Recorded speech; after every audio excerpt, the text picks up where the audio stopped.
এক ছিল ছোট্ট এক ছেলে, নাম তার রাফি। সে বাংলাদেশের এক গ্রামে থাকত।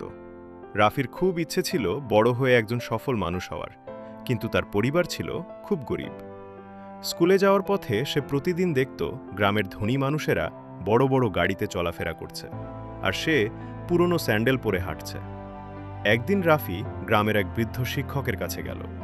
শিক্ষক তাকে জিজ্ঞেস করলেন, তুমি বড় হয়ে কি হতে চাও?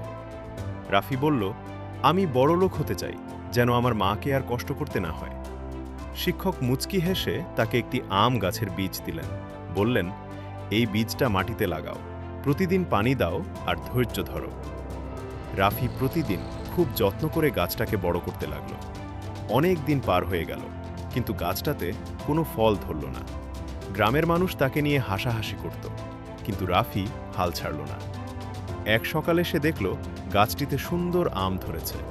পুরো গ্রাম অবাক হয়ে গেল। শিক্ষক এসে বললেন, এই গাছের মতোই সফলতা, পরিশ্রম করলে ফল একদিন আসবেই, শুধু ধৈর্য রাখতে হয়।